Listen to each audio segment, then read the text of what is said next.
لبیک اللہم لبیک۔ اللہ الرحمن الرحیم۔ کیا آپ سب جانتے ہیں کہ اللہ کی عبادت کے لیے روئے زمین پر سب سے پہلا گھر کون سا مقرر ہوا؟ سورہ آل عمران میں اللہ کا ارشاد ہے، ان اول بیت وضع للناس للذی ببکۃ مبارکا وہدی للعالمین۔ بے شک سب سے پہلا گھر جو اللہ کی عبادت کے لیے لوگوں کے لیے بنایا گیا وہی ہے جو مکہ میں ہے، برکت والا ہے اور تمام جہان والوں کی ہدایت کا سبب ہے۔ مسجد حرام دنیا کی تمام مساجد میں افضل ہے اور ساری مساجد کا اور مسلمانوں کا قبلہ خانہ کعبہ ہے۔ کیا آپ کو پتہ ہے کہ خانہ کعبہ سب سے پہلے کس نے تعمیر کیا؟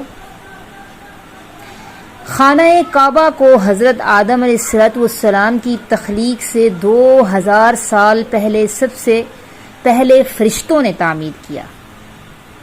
حضرت ابن عباس رضی اللہ تعالیٰ عنہ فرماتے ہیں کہ نبی کریم صلی اللہ علیہ وسلم نے فرمایا، روئے زمین پر جو جگہ سب سے پہلے بنائی گئی وہ بیت اللہ کی جگہ ہے، پھر وہیں سے پوری زمین کو پھیلایا گیا۔ حضرت ابو ذر رضی اللہ تعالی عنہ سے روایت ہے کہ میں نے نبی کریم صلی اللہ علیہ وسلم سے پوچھا، اے اللہ کے رسول، سب سے پہلے کون سی مسجد بنی؟ تو آپ صلی اللہ علیہ وسلم نے فرمایا، مسجد حرام۔ میں نے پوچھا پھر کون سی؟ تو فرمایا مسجد اقصی۔ میں نے کہا دونوں کے درمیان کتنا فاصلہ تھا؟ تو آپ صلی اللہ علیہ وسلم نے فرمایا 40 سنہ، یعنی 40 سال۔ لبیک اللہم لبیک۔ دوسری بار خانہ کعبہ کو حضرت آدم علیہ السلام نے اللہ کے حکم سے تعمیر کیا۔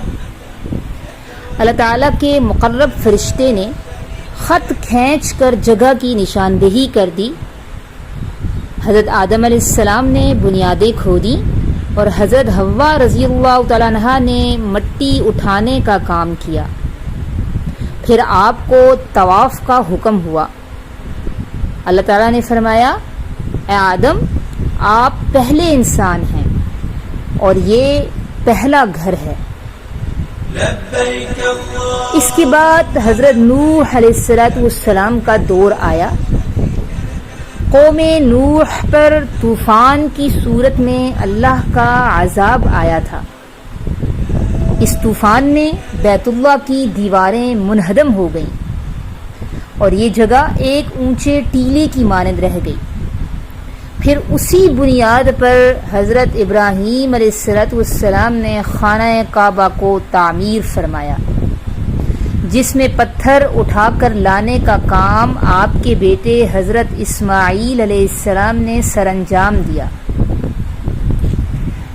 اس خاص اور عظیم تعمیر کا ذکر اللہ تعالیٰ نے سورہ بقرہ کی آیت نمبر 127 میں کیا ہے، وَإِذْ يَرْفَعُ إِبْرَاهِيمُ الْقَوَاعِدَ مِنَ الْبَيْتِ وَإِسْمَاعِيلُ رَبَّنَا تَقَبَّلْ مِنَّا إِنَّكَ أَنْتَ السَّمِيعُ الْعَلِيمُ۔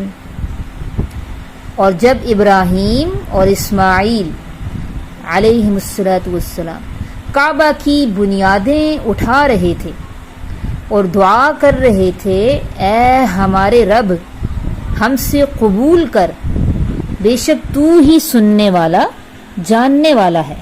لبیک اللہم۔ خانہ کعبہ کو 5ویں بار قوم عمالقہ اور 6ٹی مرتبہ قبیلہ جرہم نے تعمیر کیا۔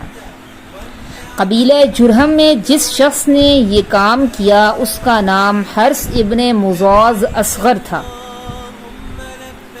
7ویں بار نبی کریم صلی اللہ علیہ وسلم کے خاندان کے ایک فرد حضرت قصی ابن کلاب نے خانہ کعبہ کی تعمیر فرمائی اور اثر نو بے مثال عمارت بنا دی۔ 8ویں مرتبہ تعمیر کے بارے میں کہا جاتا ہے کہ ایک عورت خانہ کعبہ کو دھونی دے رہی تھی کہ ایک چنگاری اڑ کر خانہ کعبہ کے غلاف پر گری اور آگ لگ گئی۔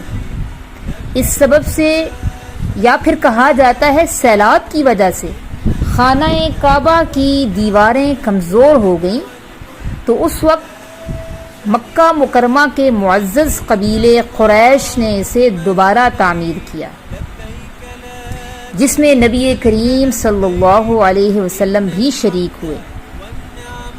لیکن اس وقت سرمایہ کم تھا، تو قریش نے تعمیر میں حتیم کو شامل نہیں کیا۔ پھر 9ویں بار اس کی تعمیر ہوئی۔